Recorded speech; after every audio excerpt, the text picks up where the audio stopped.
माननीय सदस्यगण,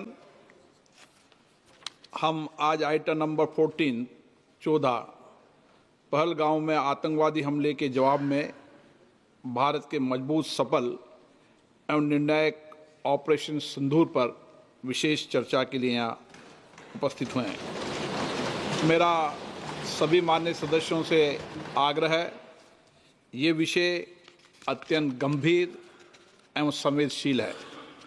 ऑपरेशन सिंदूर के माध्यम से भारत की सेना द्वारा आतंकवाद के विरुद्ध निर्णायक कार्रवाई को पूरी दुनिया ने देखा है। हम सबको हमारी सेना के अदम्य साहस, शौर्य और पराक्रम पर गर्व है। ये सदन साक्षी रहा है, जब जब भी देश के अंदर गंभीर चुनौतियों, गंभीर मुद्दे हो, हमने राष्ट्रीय मुद्दों पर सदैव एकजुटता दिखाई है। आतंकवाद एक वैश्विक चुनौती है। मेरा आपसे आग्रह है कि आज हम राष्ट्रहित और मानवता के भाव को सर्वोपरि रखते हुए हम इस प्रकार से सार्वगर्भित और मर्यादित चर्चा करें कि हमारी सेना और अन्य रक्षा बलों का गौरव बढ़े। भारत की संसद से दुनिया में आतंकवाद के विरुद्ध सामूहिक संघर्ष का एक मजबूत संदेश संसद से जाए। माननीय रक्षा मंत्री राजनाथ सिंह जी।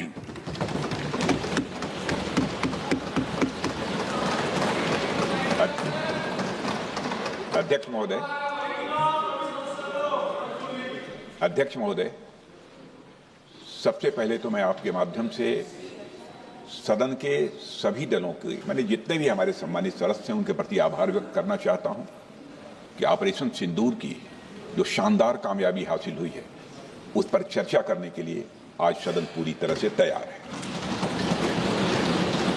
अध्यक्ष महोदय, सबसे पहले मैं इस सदन के माध्यम से मैं देश के उन वीर सपूतों को, उन बहादुर सैनिकों को नमन करता हूं जिन्होंने की राष्ट्र की सीमाओं की रक्षा के लिए आज जब भी आवश्यकता पड़ी है अपना बलिदान देने में वह पीछे नहीं रहे हैं।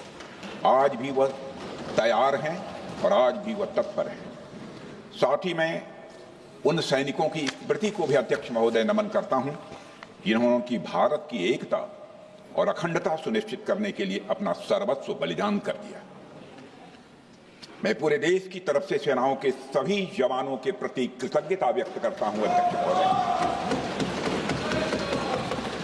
अध्यक्ष महोदय, आज मैं आपकी अनुमति से ऑपरेशन सिंदूर से जुड़े कुछ महत्वपूर्ण तथ्यों और विषयों को सदन के समक्ष रखने के लिए यहां खड़ा हूं। अध्यक्ष महोदय, 6 और 7 मई 2025 को भारतीय सेनाओं ने ऑपरेशन सिंदूर के नाम से एक ऐतिहासिक सैन्य कार्रवाई को अंजाम दिया। यह केवल एक सैन्य कार्रवाई नहीं थी, बल्कि यह भारत की संप्रभुता, उसकी अस्मिता, देश के नागरिकों के प्रति हमारी जिम्मेदारी और आतंकवाद के खिलाफ हमारी नीति का एक इफेक्टिव और डिसाइसिव डेमोन्स्ट्रेशन था। अध्यक्ष महोदय, जैसा इस सदन को जानकारी है, 22 अप्रैल 2025 को जम्मू कश्मीर के पहलगाम क्षेत्र में एक अमानवीय और कायराना आतंकी हमला हुआ। इस हमले में हमारे 25 निर्दोष नागरिकों सहित एक नेपाली नागरिक की भी जान गई थी। उन निर्दोष लोगों की जान उनका धर्म पूछ कर लिया गया। यह अपने आप में अमानवीयता का सबसे कुत्सित और सबसे घृणित उदाहरण था। यह घटना भारत की सहन शक्ति की सीमा की भी मैं मानता हूं परीक्षा थी। अध्यक्ष महोदय, इस हमले के तुरंत बाद हमारे प्रधानमंत्री श्री नरेंद्र मोदी जी ने तीनों सेनाओं के प्रमुखों की एक उच्च स्तरीय बैठक की और उन्हें छूट दी गई कि वे अपने विवेक, स्ट्रेटेजिक अंडरस्टैंडिंग और रीजनल सिक्योरिटी सिचुएशन को ध्यान में रखते हुए वह निर्णायक कार्रवाई करें। इसके बाद हमारे सैन्य नेतृत्व ने न केवल अपनी मैच्योरिटी दिखाई, बल्कि उस स्ट्रेटेजिक विजडम का भी परिचय दिया जिसकी उम्मीद भारत जैसी एक रिस्पॉन्सिबल पावर से की जाती है। अध्यक्ष महोदय, ऑपरेशन सिंदूर को अंजाम देने से पहले हमारी सेनाओं ने हर पहलू का बहुत ही गहराई के साथ अध्ययन किया। हमारे पास कई विकल्प थे, लेकिन हमने उस विकल्प को चुना जिसमें आतंकवादियों और उनके ठिकानों को अधिकतम नुकसान पहुंचे और जिसमें पाकिस्तान के आम नागरिक को कोई क्षति न होने पाए, इस बात की भी हम लोगों ने चिंता की। अध्यक्ष महोदय, हमारी सेनाओं द्वारा की गई वेल कोऑर्डिनेटेड स्ट्राइक्स ने 9 टेररिस्ट इंफ्रास्ट्रक्चर टारगेट्स को प्रिसीजन के साथ, सटीकता के साथ हिट किया और इस सैन्य कार्रवाई में एक अनुमान के अनुसार 100 से अधिक आतंकवादी, मैं बहुत संभल कर बोल रहा हूं अध्यक्ष महोदय, हमारी फिगर गलत ना होने पाए, फिगर इससे बहुत अधिक है, 100 से अधिक आतंकवादी, उनके ट्रेनर, उनके प्रशिक्षक, उनके हैंडलर, लश्कर-ए तोयबा और हिजबुल मुजाहिदीन जैसे आतंकवादी संगठनों से संबंधित थे। ये वही आतंकी संगठन हैं जिन्होंने पाकिस्तान की सेना और ISI का जिन्हें खुला समर्थन प्राप्त है। अध्यक्ष महोदय, 7 मई 2025 को रात्रि 1:05 भारतीय सशस्त्र बलों ने ऑपरेशन सिंदूर प्रारंभ किया, जिसमें पाकिस्तान और पाक ऑक्युपाइड कश्मीर में भारत के खिलाफ आतंकी गतिविधियों से जुड़े 9 स्थानों को निशाना बनाया गया। इसमें POK के मुजफ्फराबाद में सवाई नाला और सैयदना बिलाल कैंप, कोटली में मस्जिद अब्बास व मसवर रहील शाहिद कैंप, कोटली में गुलपुर कैंप, भिम्बर में बरनाला कैंप, कोटली में अब्बास कैंप और पाकिस्तान के पंजाब प्रांत में बहावलपुर, मुहिदके और सरजाल और मेहमुना जोया शामिल थे। इनमें से 7 आतंकी शिविरों को भारतीय सेना ने पूरी तरह से नष्ट कर दिया, जबकि भारतीय वायुसेना ने मुरीदके और बहावलपुर को नेस्त नाबूद किया, जो लश्कर-ए तोयबा और जैशे मोहम्मद के केंद्र हैं। पूरा ऑपरेशन मात्र, अध्यक्ष महोदय, जानकर पूरे सदन को प्रसन्नता होगी कि विदिन 22 मिनट्स पूरा ऑपरेशन समाप्त हो गया और हमने आतंकवादियों को उनके घर में घुसकर मारा।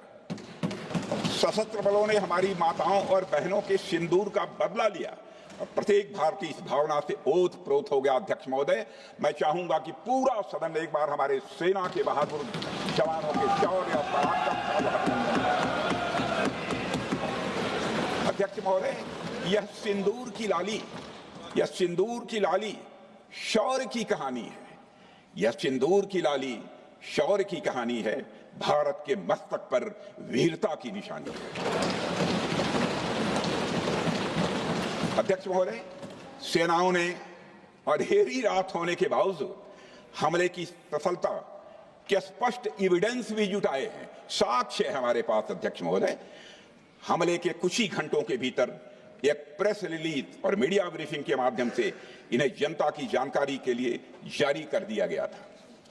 मुझे यह पुष्टि करते हुए गौरव की अनुभूति हो रही है कि सशस्त्र बल अपने सभी मिशन ऑब्जेक्टिव्स को पूरा करने में पूरी तरह से सक्षम रहे और साथ ही कामयाब रहे। अध्यक्ष महोदय, 7 मई 2025 को हमले माने 1:35 के तुरंत बाद भारतीय DGMO ने हॉटलाइन संदेश के माध्यम से पाकिस्तान के DGMO यानी डायरेक्टर जनरल मिलिट्री ऑपरेशन से संपर्क किया और टेरर इंफ्रास्ट्रक्चर के खिलाफ हमारे हमले के रेशनल और मेथोडोलॉजी के बारे में पूरी जानकारी दी और यह तथ्य भी बताया ये हमले एस्केलेटरी नेचर वाले नहीं थे, माने इसको हम आगे नहीं बढ़ाना चाहते। जिन मोहि मारा तीन मोहि मारे। अध्यक्ष महोदय, जिस प्रकार प्रभु हनुमान ने लंका में अपनी रणनीति बनाई थी, उसी प्रकार हमने भी उन्हीं को निशाना बनाया जिन्होंने हमें नुकसान पहुंचाया था। हालांकि पाकिस्तान ने इस रेशनल को समझने से इनकार कर दिया और अगले कुछ दिनों तक सिविलियन और सैन्य ठिकानों पर गोलीबारी करके बड़े पैमाने पर सीज फायर वायलेशन करके स्थिति को एस्केलेट करने की उसने कोशिश की। अध्यक्ष महोदय, 7-8 मई 2025 की रात को क्लियरली आइडेंटिफाइड आतंकवाद संबंधी ठिकानों पर हमारे सफल ऑपरेशन के बाद, सफल हमले के बाद पाकिस्तान ने स्थिति को एस्केलेट कर दिया और अनमैन्ड एरियल सिस्टम और अन्य साधनों का उपयोग करके भारतीय वायुसेना के बेसेस, भारतीय वायुसेना के सेंसर्स और सेना के फॉर्मेशन हेडक्वार्टर्स से लेकर ब्रिगेडों तक पर भी उसने हमला कर दिया। हालांकि हमारी इंटीग्रेटेड एयर डिफेंस ग्रिड और काउंटर यूएस ग्रिड ने इन हमलों को सफलतापूर्वक विफल कर दिया। अध्यक्ष महोदय, यस 400 यमारसैन आकाश मिसाइल सिस्टम और एयर डिफेंस गन्स बहुत प्रभावी साबित हुई हैं। अध्यक्ष महोदय, इस एस्केलेशन पर हमारा जवाबी हमला स्विफ्ट, प्रोपोर्शनेट और नबातुला था। अध्यक्ष महोदय, जिसमें 8 मई 2025 को केवल चुनिंदा पाकिस्तानी एयर डिफेंस सिस्टम और सेंसर नेटवर्क को प्रिसीजन गाइडेड मिशन द्वारा म्यूनिशंस द्वारा जो है टारगेट किया गया। अध्यक्ष महोदय, हमारी कार्रवाई पूरी तरह से सेल्फ डिफेंस में थी, न तो वह प्रोवोकेटिव थी और न तो एक्सपेंशनिस्ट थी। पाक द्वारा ये हमले 7 मई 25 से लगातार चले और 10 मई 2025 को रात लगभग 1:30 पर पाकिस्तान ने बड़े पैमाने पर भारत के ऊपर मिसाइल, ड्रोन, रॉकेट और अन्य लॉन्ग रेंज वेपन्स का इस्तेमाल किया। इसके साथ साथ उन्होंने इलेक्ट्रॉनिक वॉरफेयर से जुड़ी टेक्नोलॉजीज का भी सहारा लिया। अध्यक्ष महोदय, उनके निशाने पर हमारे भारतीय वायुसेना के अड्डे, थल सेना के एम्यूनिशन डिपोज, हवाई अड्डे और मिलिट्री कैंट थे।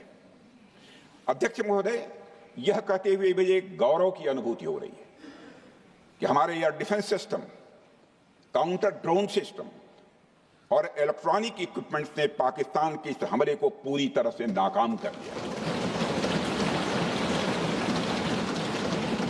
पाकिस्तान हमारे किसी भी टारगेट को हिट नहीं कर पाया। अध्यक्ष महोदय, और हमारे किसी भी इंपॉर्टेंट एसेट को नुकसान नहीं हुआ है। हमारी सुरक्षा व्यवस्था अध्यक्ष महोदय चाक चौबंद थी और हर हमले को हम लोग रोका गया। मैं इसके लिए भारतीय सेना के बहादुर सैनिकों की जमकर सराहना करता हूं, जिन्होंने दुश्मन के हर मंसूबे पर पानी फेर दिया। और अपने प्रतिपक्ष के मित्रों से भी कहना चाहता हूं, एक बार फिर से भारत के सेना के जवानों का कम से कम मेज थपथपाकर उनका अभिनंदन करिए। बहुत बहुत धन्यवाद। बहुत बहुत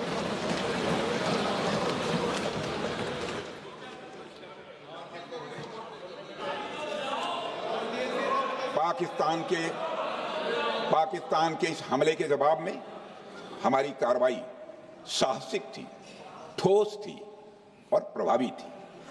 भारतीय वायुसेना ने वेस्टर्न फ्रंट पर पाकिस्तान के हवाई अड्डों, command and control systems, military infrastructures और एयर डिफेंस सिस्टम को निशाना बनाया और इस मिशन को हमारी सेनाओं ने सफलतापूर्वक अंजाम देने में कामयाबी हासिल की। अध्यक्ष महोदय, हमारी सेनाओं ने चकलाला, सरगोधा, रफीकी, रहीम यार खान, जैकबाबाद, सुक्कुर और भोलारी जैसे बड़े एयरबेस पर प्रहार किया और पूरी दुनिया ने भारतीय वायुसेना के शौर्य और पराक्रम की तस्वीर देखी।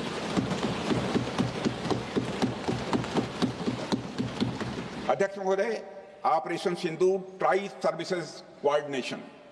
सर्विसेज कोऑर्डिनेशन का एक बेमिसाल उदाहरण था। जब भारतीय वायुसेना ने आसमान से हमले किए, हमारी थल सेना ने जमीन पर मोर्चा संभाल लिया। हमारे जवान नियंत्रण रेखा पर पूरी ताकत से डटे रहे और पाकिस्तान की हर हरकत का करारा जवाब दिया।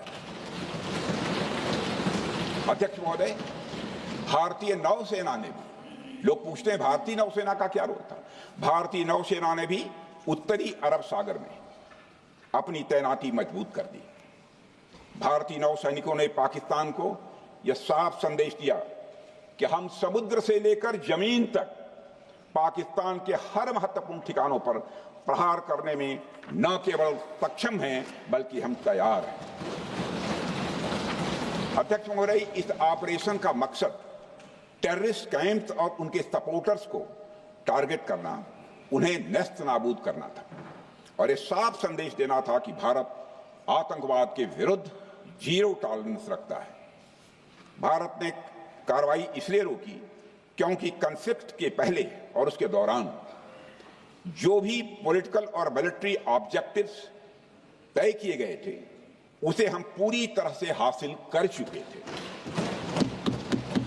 इसलिए यह कहना, यह मानना कि यह ऑपरेशन किसी दबाव में रोका गया था, यह बेबुनियाद है और सरासर गलत है।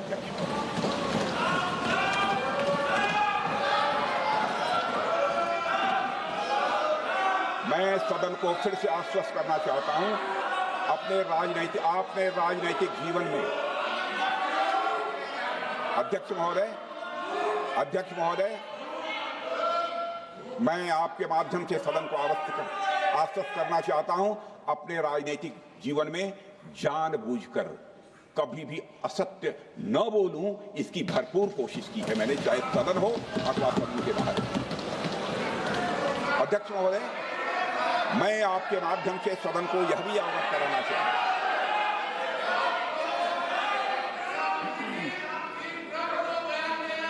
प्लीज बैठिए। आप क्यों खड़े? अध्यक्ष महोदय, मैं आपके माध्यम से सदन को यह भी अवगत कराना चाहूंगा कि सीमा पार करना या वहां की टेरिटरी कैप्चर करना इस ऑपरेशन का उद्देश्य नहीं था। ऑपरेशन सिंदूर प्रारंभ करने का मकसद था अध्यक्ष महोदय, उन टेरर नर्सरीज को खत्म कर देना जिन्हें पाकिस्तान ने बरसों से पाला पोसा था। और यह ऑपरेशन उन मासूम परिवारों को न्याय दिलाने के लिए लॉन्च किया गया था जिन्होंने पाक स्पॉन्सर्ड टेररिस्ट अटैक्स में अपने प्रियजनों को खोया था। हमारी सेनाओं ने सिर्फ उनको टारगेट किया जो इन आतंकियों को सपोर्ट करते हुए भारत पर हमला करने की कोशिश में लगातार शामिल थे। अध्यक्ष महोदय, ऑपरेशन सिंदूर का ओवरऑल पॉलिटिको मिलिट्री ऑब्जेक्टिव यह था कि आतंकवाद के रूप में प्रॉक्सी वार लड़ रहे पाकिस्तान को सजा दी जाए और इसी वजह से आर्म्ड फोर्सेस को पूरी आजादी दी गई थी कि वो अपने टारगेट खुद चुने और करारा जवाब दें। और इस ऑपरेशन का उद्देश्य कोई भी युद्ध छेड़ना नहीं था, बल्कि फोर्स के डिमॉन्स्ट्रेटिव यूज से एडवर्सरी को झुकने के लिए मजबूर करना था। 10 मई की सुबह जब भारतीय वायुसेना ने पाकिस्तान की मल्टीपल एयरफील्ड पर करारा प्रहार किया तो पाकिस्तान ने हार मान ली है अध्यक्ष महोदय, और हॉस्टिलिटी रोकने की कोशिश की। अब रोक दीजिए महाराज। उन्होंने एक कोशिश की, हमारे डीएमओ से बात की, महाराज अब रोक दीजिए, बहुत हो गया। यह पेशकश इस कैबिनेट के साथ स्वीकार की गई थी। सुने, रुकिए तो रुकिए, बता दूंगा,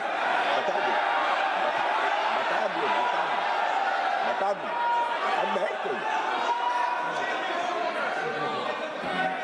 आपको मौका मिलेगा।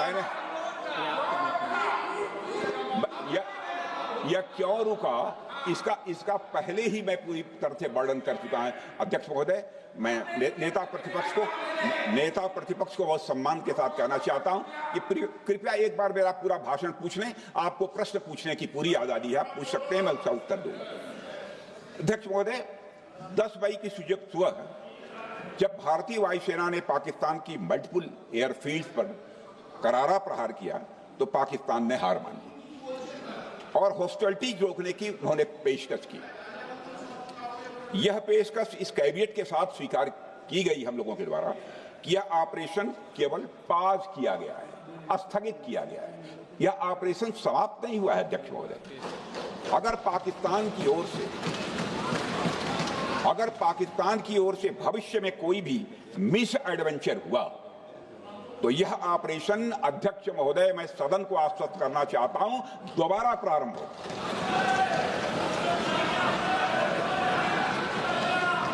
अध्यक्ष महोदय, भारतीय वायुसेना के जबरदस्त हमलों, नियंत्रण रेखा पर थल सेना की मजबूत जवाबी कार्रवाई और नौसेना के हमलों के डर ने पाकिस्तान को झुकने के लिए मजबूर कर दिया।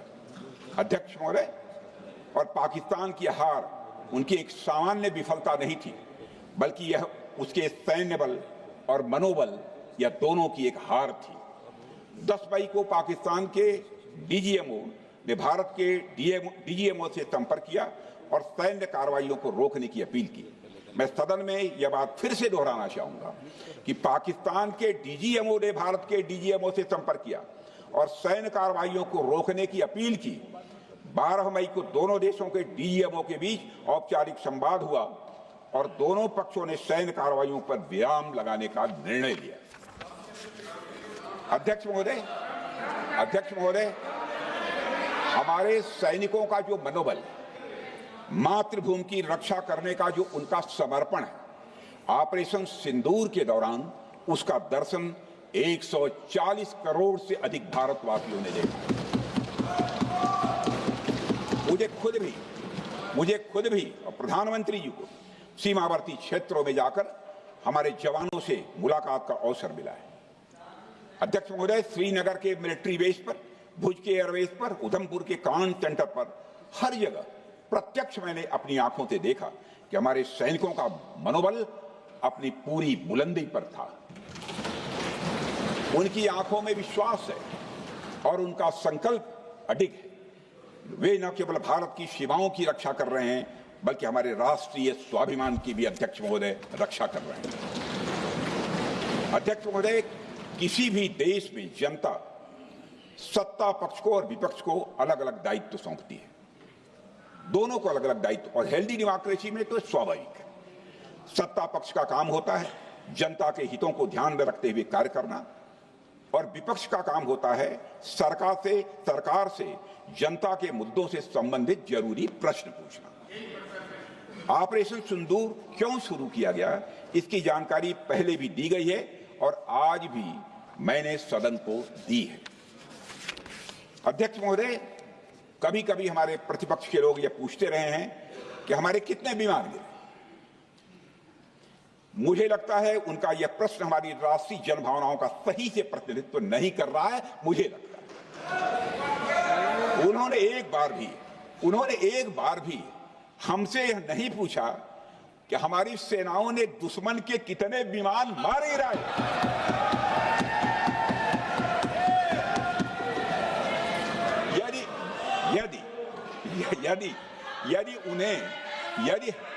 यदि उन्हें प्रश्न पूछना ही है अध्यक्ष महोदय, तो उनका प्रश्न यह होना चाहिए, क्या भारत ने आतंकवादी ठिकानों को तबाह किया? तो उसका उत्तर है हाँ।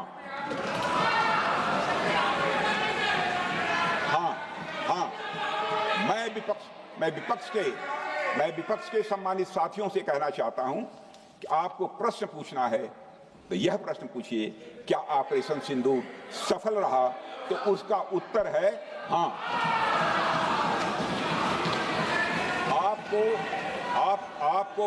आपको प्रश्न पूछना है तो यह प्रश्न पूछिए कि जिन आतंकियों ने हमारी बहनों, हमारी बेटियों का सिंदूर मिटाया, क्या हमारी सेनाओं ने ऑपरेशन सिंदूर में उन आतंकियों के आकाओं को मिटाया? तो इसका उत्तर है हाँ। और आपको प्रश्न पूछना है तो यह पूछिए कि इस ऑपरेशन में क्या हमारे जाबाज सैनिकों को कोई क्षति हुई है? तो उसका उत्तर है नहीं। अध्यक्ष महोदय, लक्ष्य जब बड़े हो तो अपेक्षाकृत छोटे मुद्दों पर हमारा ध्यान नहीं जाना चाहिए। लक्ष्य बड़े हों तो छोटे मुद्दों पर, अपेक्षाकृत जो छोटे मुद्दे होते हैं कंपैरेटिवली, उन पर ध्यान नहीं जाना चाहिए, क्योंकि छोटे मुद्दों पर ही ध्यान देते रहने से देश की सुरक्षा और सैनिकों के सम्मान और उत्साह जैसे बड़े मुद्दों से ध्यान हट सकता है। जैसा कि विपक्ष के हमारे कुछ साथियों के साथ हो रहा है। अब चूंकि विपक्ष के मित्र ऑपरेशन सिंदूर को लेकर उचित प्रश्न नहीं पूछ पा रहे हैं, तो उन्हें मैं क्या बताऊं अध्यक्ष महोदय। मैं लगभग 4 डिकेड से अधिक समय से राजनीति में, सत्ता पक्ष हो या विपक्ष हो, अपनी पार्टी हो या दूसरी पार्टी हो, कभी भी किसी के साथ दलगत राजनीति को मैंने शत्रुतापूर्ण तरीके से जिंदगी में नहीं देखा है मैंने अध्यक्ष महोदय। इसलिए आज अगर विपक्ष प्रश्न पूछने में असफल है, मैं विपक्ष को उनके इस काम में थोड़ी सी मदद करना चाहता हूं। अध्यक्ष महोदय, मैं विपक्ष के अपने सम्मानित साथियों से कहना चाहता हूं कि यदि आज हम लोग सत्ता पक्ष में हैं, तो ऐसा नहीं है कि हम हमेशा सत्ता पक्ष में ही रहेंगे। यह आवश्यक नहीं है, किसी के लिए आवश्यक नहीं। एक लंबा समय हमने विपक्ष का काम किया है, एक लंबा समय हमने सरकारों से सवाल पूछने में लगाया है। जनता ने जब हमें विपक्ष में रहने का दायित्व सौंपा था, तो हमने विपक्ष में रहकर विपक्ष की भूमिका को बड़े ही सकारात्मक तरीके से निभाया भी। अध्यक्ष महोदय, विपक्ष में रहकर हमने कैसे प्रश्न पूछे, इसके कुछ उदाहरण मैं यहां रखना चाहता हूं। 1962 में अध्यक्ष महोदय, चीन के साथ हुए युद्ध में जब दुखद परिणाम आया, तो हमने उस समय की सरकार से यह पूछे थे, लेकिन वह प्रश्न यह था कि हमारे देश की धरती पर दूसरे देश का कब्जा कैसे हुआ। हमने यह प्रश्न पूछा था कि हमारी सेना और हमारी जनता अपमानित क्यों हुई। हमने यह प्रश्न पूछा था कि बड़ी संख्या में हमारे सैनिक हताहत कैसे हुए। हमने यह प्रश्न नहीं पूछा कि हमारे टैंक, हमारी मशीनें, हमारी बंदूकें क्यों ध्वस्त हो गई। यह प्रश्न हम लोगों ने नहीं पूछा। मशीनों और तोपों की चिंता न करके, मशीनों और तोपों की चिंता न करके अध्यक्ष महोदय, हमने देश की टेरिटरी की चिंता की, हमने देश के सैनिकों की। इसी तरह 71 के युद्ध में, 71 के युद्ध में जब हमने पाकिस्तान को सबक सिखाया, मैं उस समय की सरकार को मैं बधाई देना चाहता हूं। हमने अपने राजनीतिक और सैन्य नेतृत्व की प्रशंसा की। हमने ये नहीं देखा कि किस दल की सरकार है, किस विचारधारा की सरकार है, इसकी चिंता नहीं की कभी। हमारे नेता अटल बिहारी वाजपेयी ने संसद में खड़े होकर उस समय के नेतृत्व की प्रशंसा की थी। हमने इस बात की खुशी जाहिर कि हमने अपने शत्रु को सबक सिखाया। हमने उस दौरान यह प्रश्न नहीं पूछा कि सबक सिखाने के दौरान में भारत के कितने प्लेन्स गिरे, भारत के कितने इक्विपमेंट्स बर्बाद हुए। यह प्रश्न अध्यक्ष महोदय उस समय भी हम लोगों ने नहीं पूछा। अध्यक्ष महोदय, यदि मैं इसे और भी प्रैक्टिकल तरीके से समझाऊं, तो किसी भी परीक्षा के परिणाम में रिजल्ट मैटर करता है। यदि किसी परीक्षा में कोई बच्चा अच्छे मार्क्स लेकर आ रहा है, तो हमारे लिए उसके मार्क्स मैटर करने चाहिए। हमें इस बात का ध्यान नहीं रखना चाहिए कि एग्जाम के दौरान उसकी पेंसिल टूट गई थी या उसकी पेन खो गई।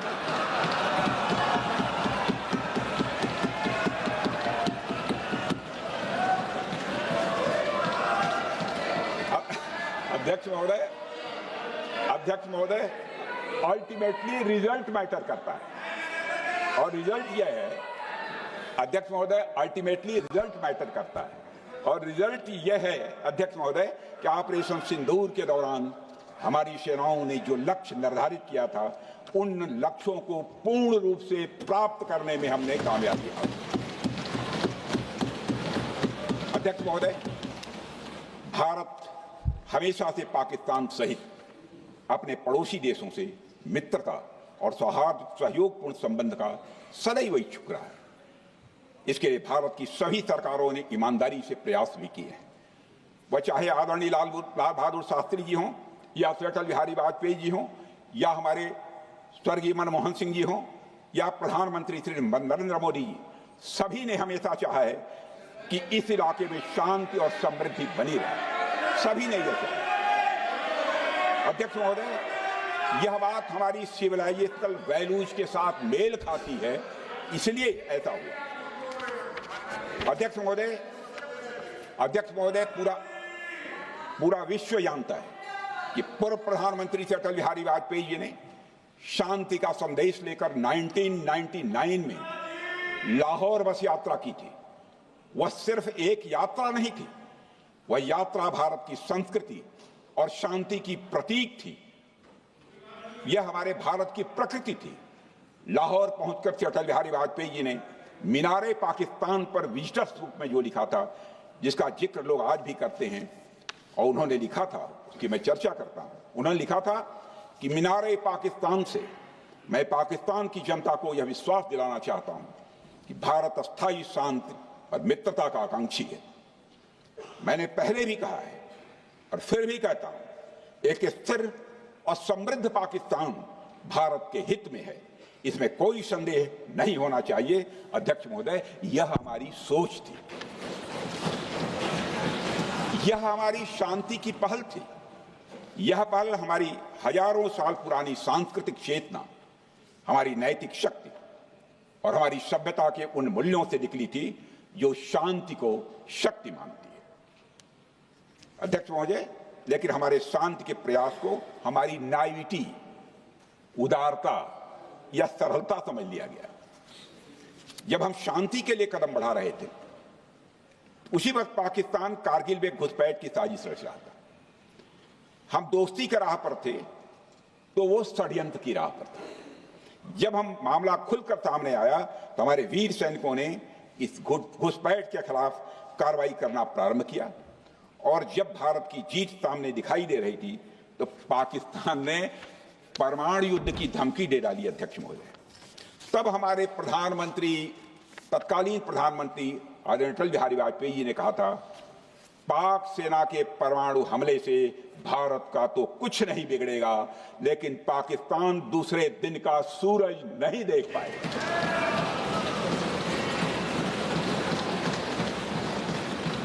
यानी अटल जी जो शांति का पैगाम लेकर गए, वही अटल जी शक्ति का भी परिचय देने में तनिक भी नहीं हिचके। यही है भारत।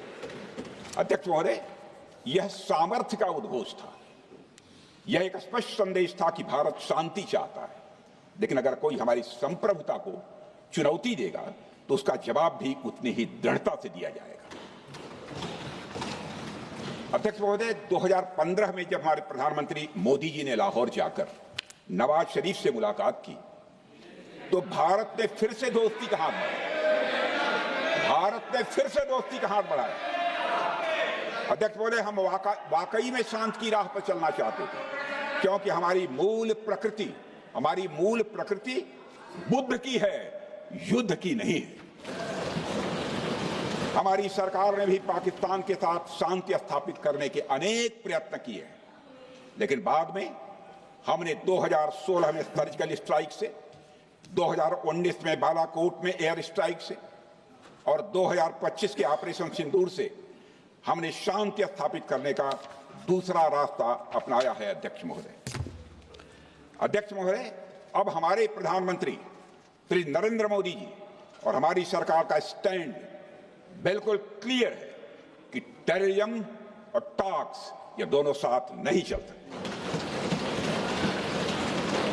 क्योंकि सभ्य मुल्कों के बीच बातचीत होती है। अध्यक्ष महोदय, लोकतांत्रिक देशों में बातचीत होती है, पर एक ऐसा देश जिसके वजूद में लोकतंत्र का एक कतरा भी न हो और सिर्फ रिलीजियस फैनेटिसिज्म, टेररिज्म और हेट्रेड अगेंस्ट इंडिया हो, उसके साथ संवाद किसी भी सूरत में नहीं किया जा सकता। क्योंकि टेररिज्म की भाषा जो अध्यक्ष महोदय होती है, वह खून, डर और नफरत है, संवाद नहीं।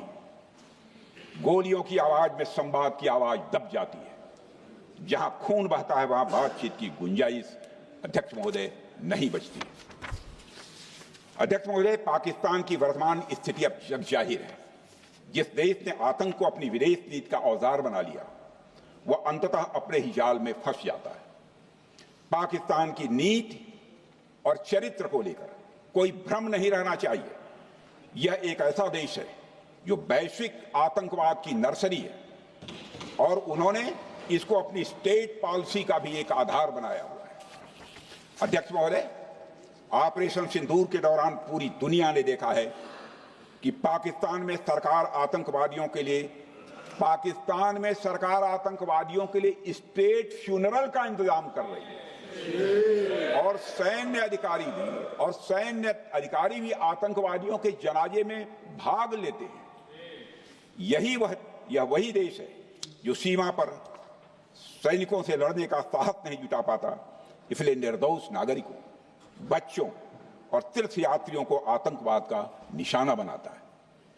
पाकिस्तान की सेना और आईएसआई आतंकवाद को एक प्रॉक्सी वार के रूप में अध्यक्ष महोदय इस्तेमाल करती हैं और उसके सहारे वे भारत को डिस्टेबलाइज करने का सपना देखती है। अध्यक्ष महोदय, मैं लोकतंत्र के मंदिर में खड़े होकर यह बात कह रहा हूं कि भारत को 1000 कट्स देने का सपना पालने वालों को नींद से जग जाना चाहिए। यह मोदी जी के नेतृत्व वाला नया भारत है जो आतंकवाद के खिलाफ किसी हद तक जा सकता है।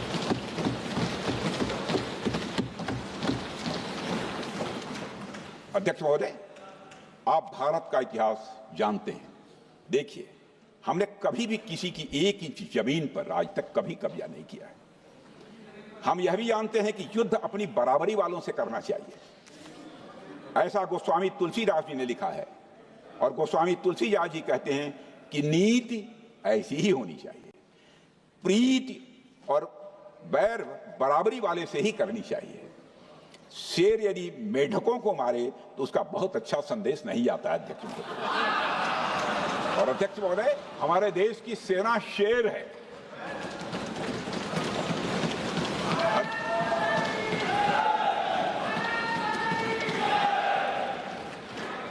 अध्यक्ष महोदय, पाकिस्तान जैसा देश जो साइज, सामर्थ्य, शक्ति और समृद्धि में हमारे आसपास भी नहीं है, उस मुल्क से कैसा मुकाबला? जो मुल्क अपने अस्तित्व के लिए दूसरों पर आश्रित हो, उसके मुकाबले का मतलब है अपना स्तर कम करना। हमारी नीति है आतंकवाद के खिलाफ प्रभावी कार्रवाई करना। हमारा पाकिस्तान विरोध उनकी आतंकवाद की नीति के कारण है, इसलिए पाकिस्तान से हमारा विरोध है। अध्यक्ष महोदय, हम अगर शांति की आशा के लिए हाथ बढ़ाना जानते हैं तो अशांति फैलाने वाले हाथों को उखाड़ना भी जानते हैं। अध्यक्ष महोदय, अगर शांति के प्रयास करना हम जानते हैं तो दुष्टों को जो भाषा समझ में आए उसी भाषा में समझाना भी जानते हैं। सठे साक्ष्यम समाचरेत, अर्थात दुष्ट के साथ दुष्टता का ही व्यवहार करना पड़ता है कभी कभी। अध्यक्ष महोदय, हमने भगवान कृष्ण से सीखा है कि शिशुपाल की 100 गलतियां माफ की जा सकती हैं, पर अंत में धर्म की रक्षा के लिए सुदर्शन चक्र उठाना ही पड़ता है। हमने पार्लियामेंट का अटैक सहा है अध्यक्ष महोदय, 2008 का मुंबई अटैक सहा है, झेला है, लेकिन अब हमने कह दिया है इनफ इज इनफ। अब हमने सुदर्शन चक्र उठा लिया है अध्यक्ष महोदय। अध्यक्ष महोदय, हमारी प्रवृत्ति भगवान राम और भगवान कृष्ण से प्रेरित है, जो हमें शौर्य भी सिखाती है और धैर्य भी सिखाती है। इस सीख का अध्यक्ष महोदय, इस सीख का हम प्रधानमंत्री नरेंद्र मोदी जी के नेतृत्व में हमारी विदेश और अपनी रक्षा नीति में सीधा प्रयोग कर रहे हैं। आज भारत पहले दोस्ती का हाथ बढ़ाता है, लेकिन अगर कोई देश धोखा दे तो उसकी कलाई भी मरोड़ना जानता है। अध्यक्ष महोदय, हमारी नीति स्पष्ट है कि हमने एक समय लाहौर बस यात्रा की भाषा में बात की थी, तो पाकिस्तान ने हमारी उस भाषा को नहीं समझा, तो अब हम उन्हें बालाकोट स्ट्राइक की भाषा में जवाब देंगे। अध्यक्ष महोदय, भारत के लिए शांति हमारी प्रायोरिटी है, हमारी प्राथमिकता है और हमारी शक्ति उसका आधार है। भारत के लिए शांति प्राथमिकता है और हमारी शक्ति उसका आधार है।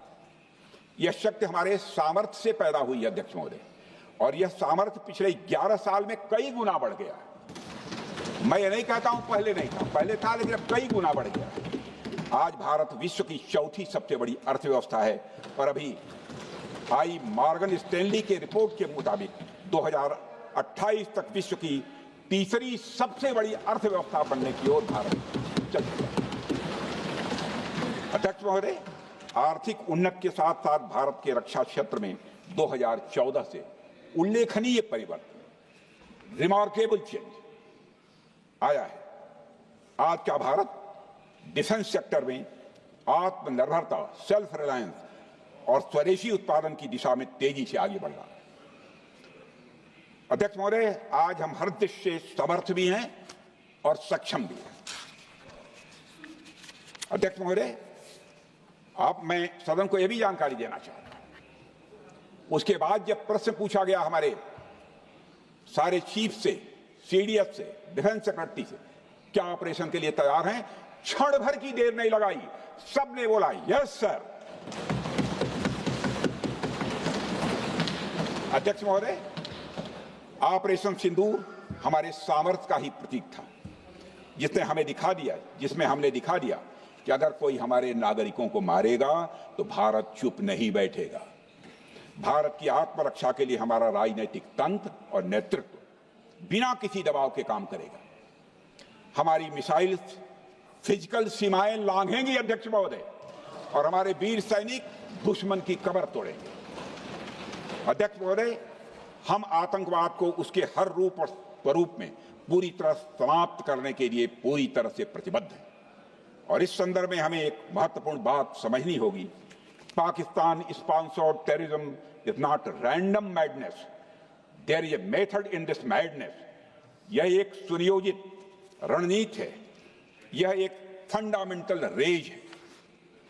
अध्यक्ष महोदय, प्रसिद्ध लेखक वीएस नायपाल ने सही कहा था, पाकिस्तान में होना एक ऐसी अल्टरनेट और कंट्रास्टिंग रियलिटी है, where war is peace, freedom is slavery, ignorance is strength. यानी यहां युद्ध ही शांति है, गुलामी ही स्वतंत्रता है, और जिहालत यानी अज्ञानता ही ताकत है। अध्यक्ष महोदय, इसलिए पाकिस्तान द्वारा प्रायोजित आतंकवाद कोई पागलपन नहीं है। पाकिस्तान द्वारा प्रायोजित आतंकवाद कोई पागलपन नहीं है, यह एक सोची समझी साजिश का हिस्सा है। यह एक ऐसी प्रक्रिया है जो आतंक को एक पॉलिटिकल टूल की तरह इस्तेमाल करती है। यह सिर्फ आतंकवाद नहीं, यह एक टूल किट है, एक ऐसा टूल किट जिसे पाकिस्तान की सेना और उसकी एजेंसियां एक नीति के तहत अपनाए हुए हैं। This tool kit is an opposition to civilized code of conduct that the rest of the world prefers to abide by। यानी यह टूल किट उस सिविलाइज्ड कोड ऑफ कंडक्ट के खिलाफ है जिसे दुनिया का हर जिम्मेदार देश मानता है। अध्यक्ष महोदय, यह एक ऐसी कट्टरपंथी सोच की उपज है जिसमें सहिष्णुता के लिए कोई जगह नहीं। हमारा पाकिस्तान के साथ कोई सीमा का संघर्ष नहीं है अध्यक्ष महोदय, बल्कि यह सभ्यता बनाम बर्बरता का संघर्ष है। पाकिस्तान के हुक्मरान जानते हैं कि उनके सैनिक युद्ध के मैदान में भारत से नहीं जीत सकते, इसलिए वे आतंक को पालते ही नहीं, उन्हें प्रशिक्षण देते हैं और फिर दुनिया के सामने खड़े होकर निर्दोष बनने की कोशिश करते हैं। अध्यक्ष महोदय, पाकिस्तान दोहरे मापदंड और झूठ की बुनियाद पर खड़ा हुआ एक ऐसा देश है जो अब फेल्ड स्टेट के तौर पर देखा जा रहा है। भारत ने ऑपरेशन सिंदूर के जरिए पूरी दुनिया को दिखा दिया है कि हम इस आतंकवाद के गंदे खेल को जड़ से एक समाप्त करने का संकल्प ले चुके हैं। अध्यक्ष महोदय, जब अटल जी प्रधानमंत्री थे तब पाकिस्तान के साथ कंबोजिट डायलॉग के लिए भारत की शर्त थी कि पाकिस्तान अपनी जमीन का प्रयोग भारत के खिलाफ टेररिज्म फैलाने के लिए नहीं करेगा। एक कंपोजिट डायलॉग के लिए भारत की शर्त थी, जिसे पाकिस्तान ने भी मान लिया था उसमें। लेकिन दुर्भाग्य से 2009 में शर्म एल शेख में तत्कालीन सरकार ने एक बड़ी भूल की, जब कंपोजिट डायलॉग प्रोसेस से पाकिस्तान प्रायोजित आतंकवाद को डीलिंक कर दिया गया। यानी बातचीत जारी रखने के लिए पाकिस्तान द्वारा अपनी जमीन को आतंकवाद के लिए प्रयोग न करने की शर्त को ही डाइल्यूट कर दिया गया। मैं मानता हूं यह भारत की स्ट्रेटेजिक पोजीशनिंग को कमजोर करने वाला एक कदम था। अध्यक्ष महोदय, ऐसी ही एक और गंभीर चूक तत्कालीन सरकार ने 2006 में हवाना में भी हुई थी, जब पाकिस्तान को आतंकवाद का विक्टिम माना गया और एक ज्वाइंट एंटी टेरर मैकेनिज्म बनाने पर सहमति भी हुई थी। 2006 की बात कर रहा हूं। अध्यक्ष महोदय, यह सोचने वाली बात है कि जो देश आतंक को पैदा करता है, उसे पालता है, उस देश को ही आतंक से पीड़ित मान लेना कितना बड़ा स्ट्रेटेजिक ब्लंडर है। अध्यक्ष महोदय, आतंकवाद के खिलाफ हमारी लड़ाई अब केवल सीमा पर नहीं है, बल्कि वैचारिक मोर्चों पर भी लड़ी जा रही है।